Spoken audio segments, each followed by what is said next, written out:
Hey everybody, this is Mark and welcome to the Gun Guy channel. Today we are talking about an iconic shotgun. This one, it's not iconic because it was in the 1991 Terminator 2 film, Judgment Day, but that's part of it.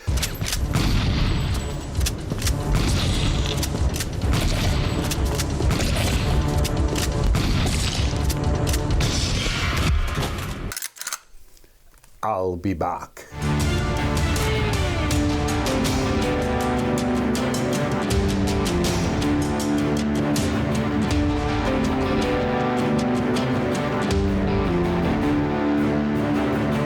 Hey everybody, welcome back to the Gun Guy. Today, like I said, we're taking a look at the 1887 Winchester.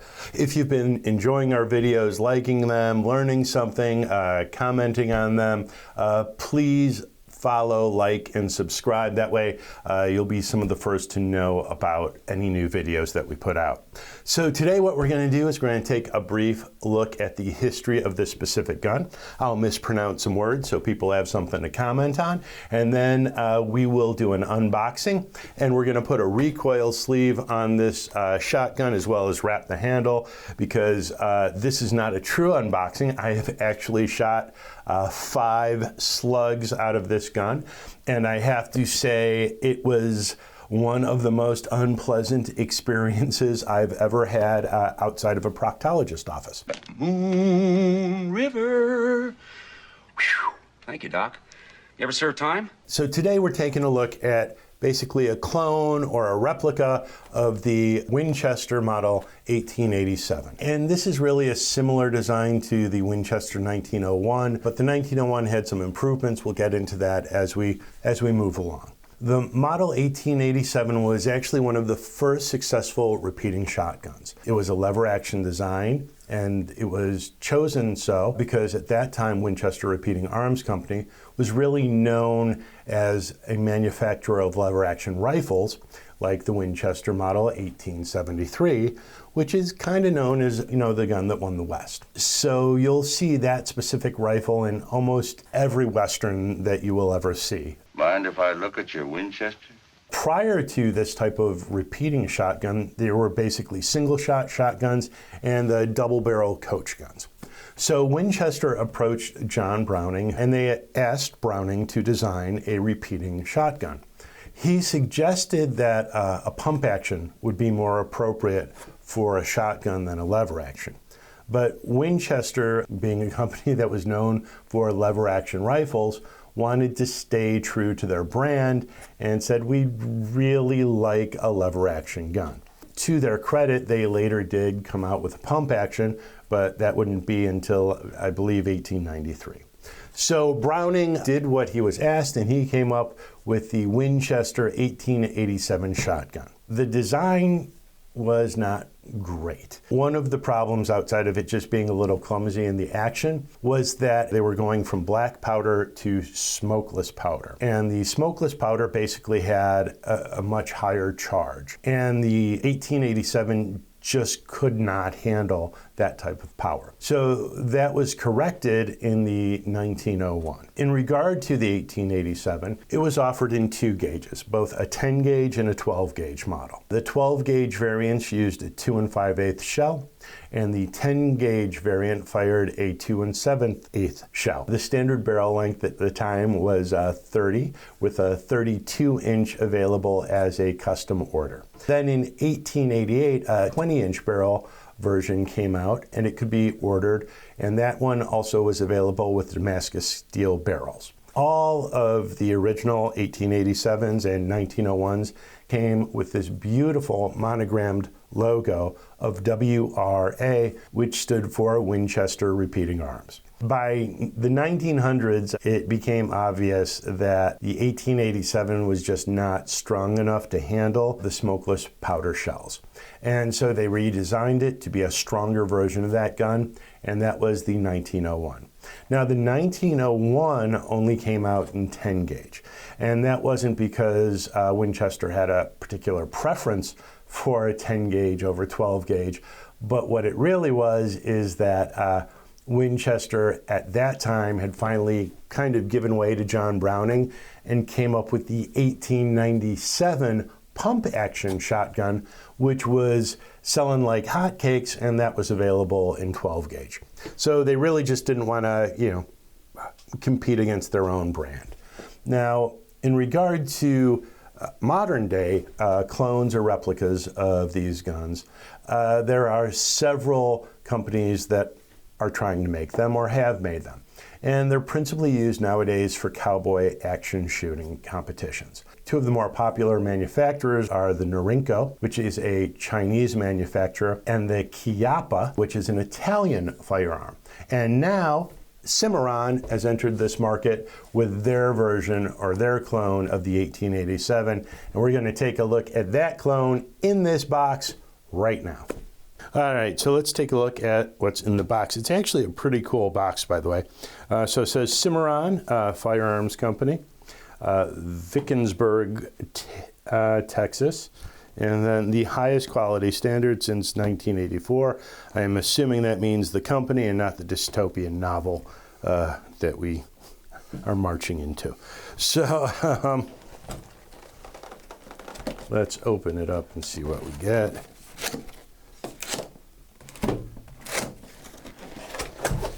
All right, and it's the shotgun. So let's take a quick look at the paperwork that we get with this firearm. So we get the lever action shotgun user's guide, which gives us a little bit of the history. Says that there were apparently about 6,500 of these made between the 1887 and the 1901, and that the speed and ease of loading coupled with the large capacity were the strengths of this weapon. They don't mention the weaknesses, and the weaknesses, you really do have to work the action on this gun to make it work. You get a I'm your Huckleberry. I didn't think you had it in you. I'm your Huckleberry. Cimarron Firearms bumper sticker. That's pretty awesome. Some firearm safety, depends on you. The new owner notice, and then a 1-year shotgun repair warranty. So apparently anything goes wrong with this, and Cimarron will fix it for a year. So we are going to get this puppy out of the box. And again, I have had this gun out just so you can see it is clear. There is nothing in there, nothing in the tube.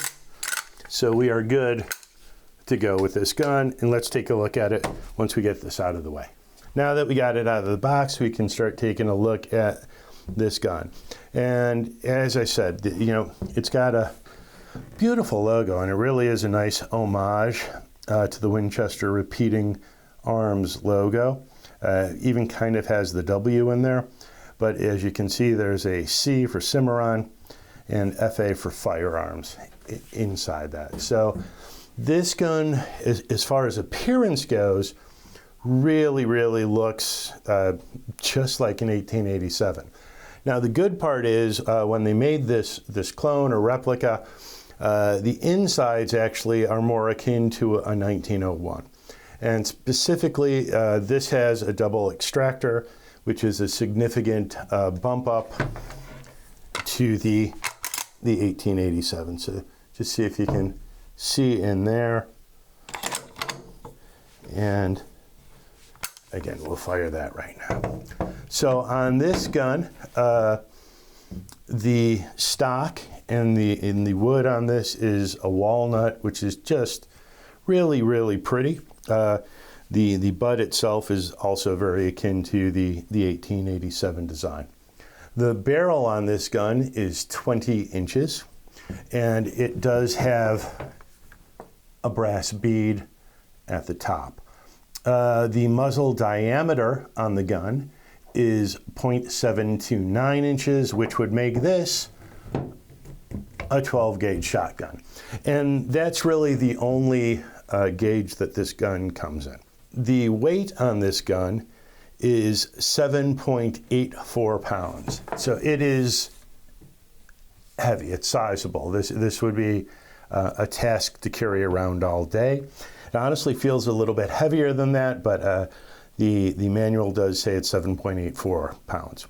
The capacity on this is 5 plus 1 in the carrier plus 1 in the chamber, and we'll try and take a look at that. So as you can see, you actually have to dig into this and load the tube in here, and you'd push in. Then you could have 1 in the carrier and you could have 1 in the tube for a total of 7. This gun supposedly has a half-cock safety. For the life of me, I cannot tell you how it would operate. So if any of you have the actual Winchesters or are familiar with that, please let us know in the comments. But as far as I can tell, once this is cocked, the only way to decock it is to fire it, and that would be it. The action on this gun is not bad. Honestly, you do definitely have to use some muscle when you're racking it. If you don't, the cartridge simply won't extract or it will fail to feed. So you just need to give it some good work when you're doing it.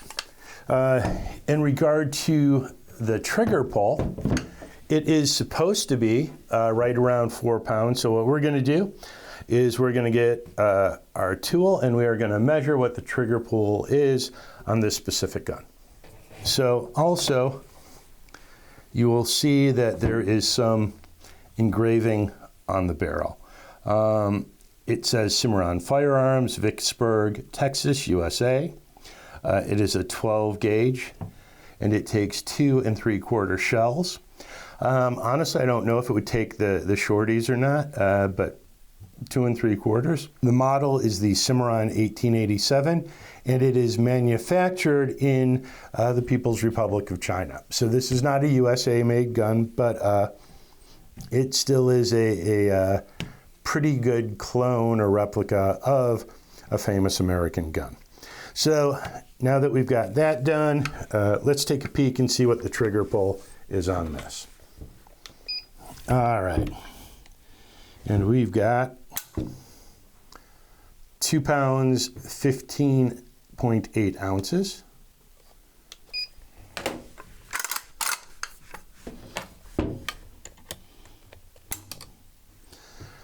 £2 pounds, 2 ounces.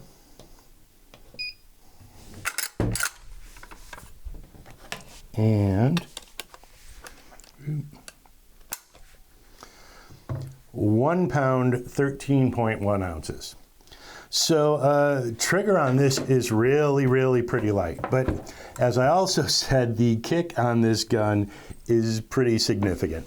And you can tell that the recoil pad on this is just really some hard plastic. So I made the mistake of the first time I shot this, taking this out to a range and shooting slugs through this. Now, slugs will, as a general rule, have way more kick than birdshot or buckshot, and I should have probably put a recoil pad on it before I did that, but I guess I wasn't anticipating that. So we can take a look at how it was beating me up pretty bad without the recoil pad.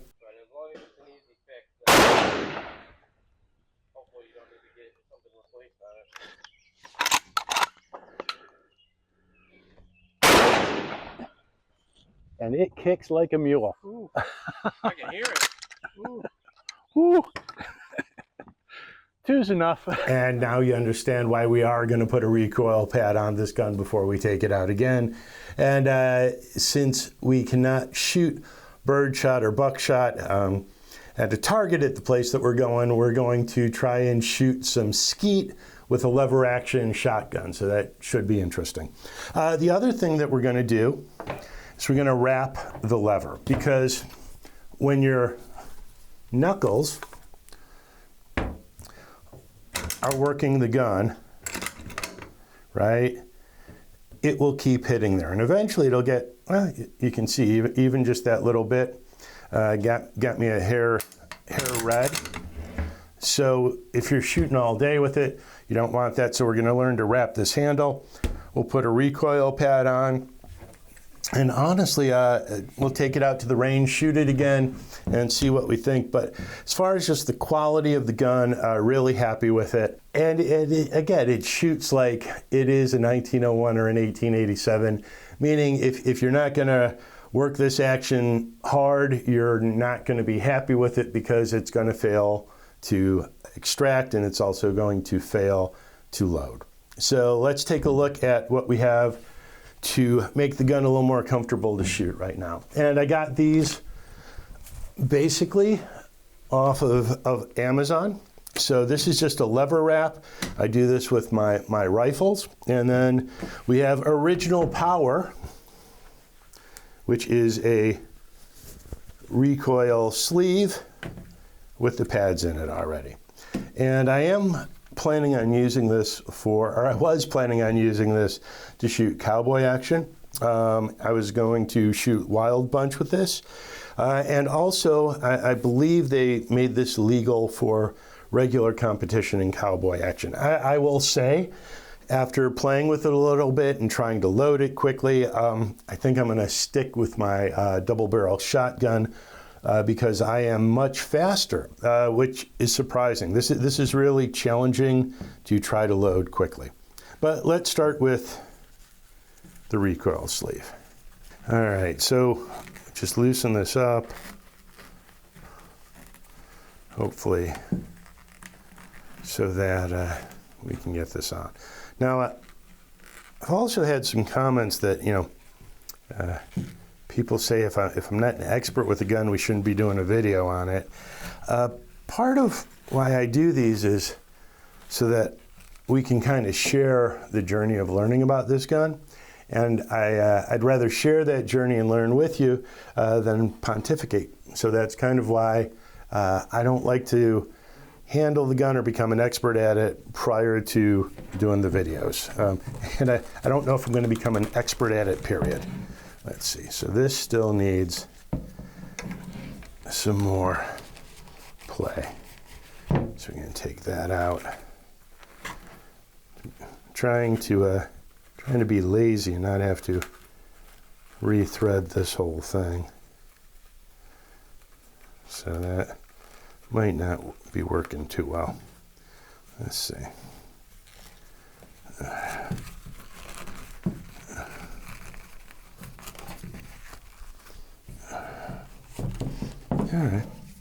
All right, so there we go.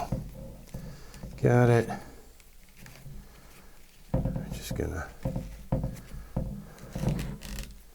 tighten these up a little bit.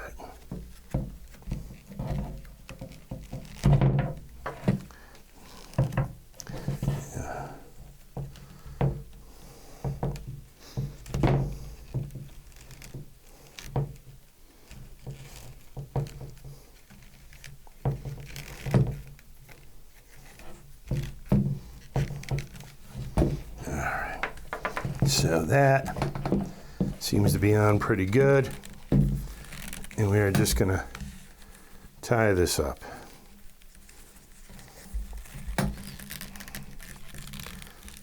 And I am not going to chop these off. I'm just going to tuck them in on the assumption that this will start to fit to this gun.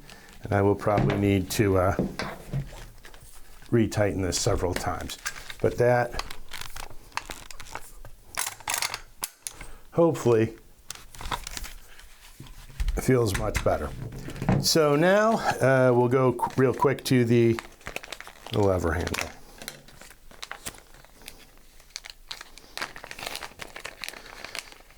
You're going to take the black to try and match that.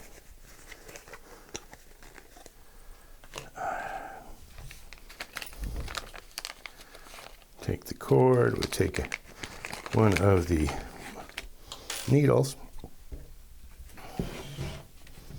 and just going to put this on here. And I always wrap it this way. So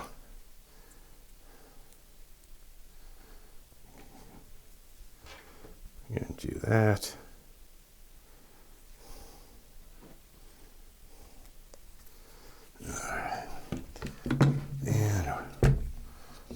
start back here. You know what we're going to do first? We're going to tie this off.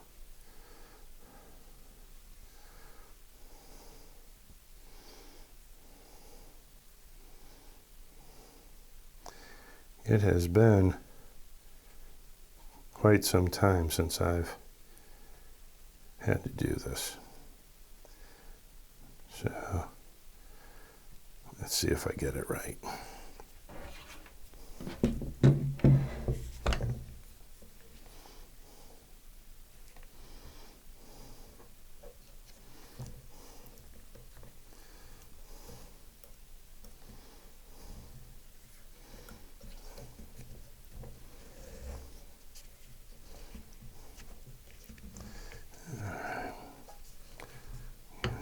That.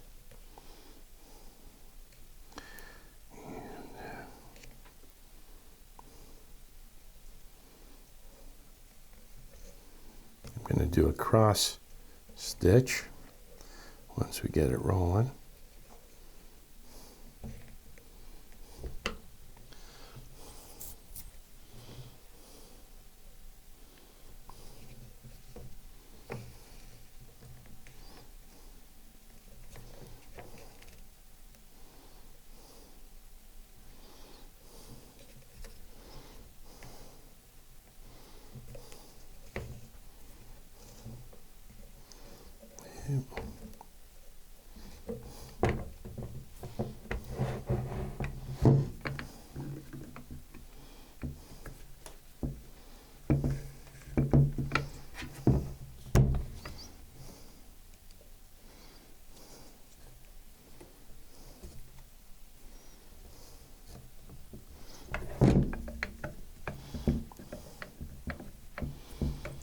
So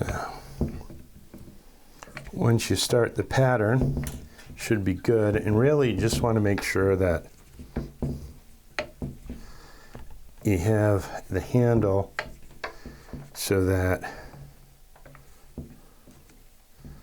let's see, we can move this down a little. There we go.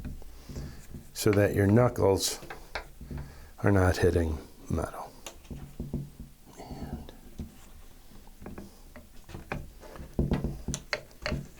Go. Bring this here. Now you could also just do the old shoelace trick, right? Where you take it from the one end and you lace it like you've got your shoelace, which might look a little prettier, but don't think it really matters as far as functionality goes. And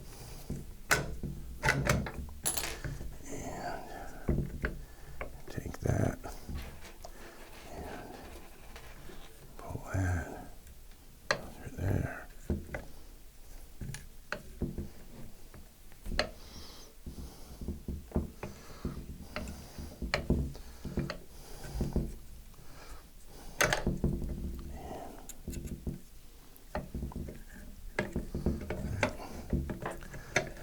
So we are going to just work that into place.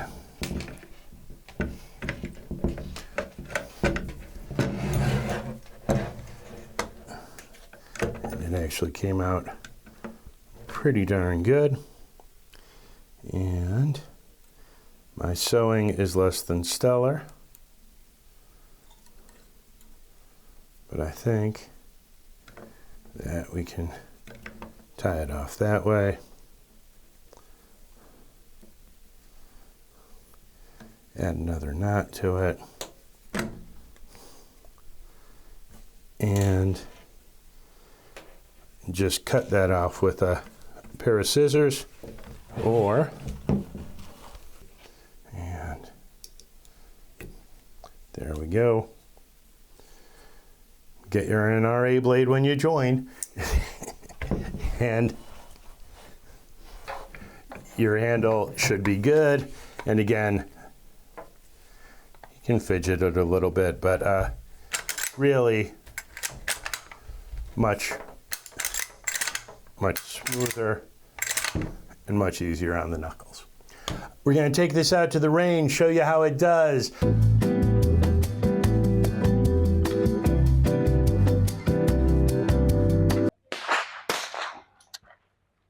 So push that down in the tube.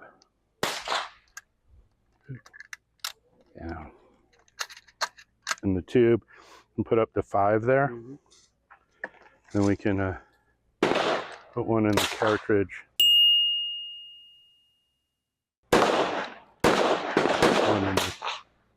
One in the tube. We're good to go. Pull.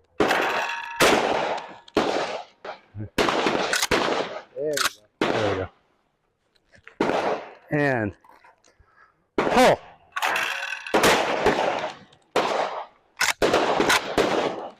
Pull.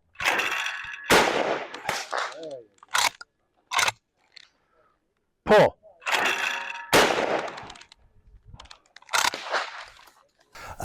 If you enjoyed this, please give us a thumbs up, subscribe, share, tell your friends, and see you next time.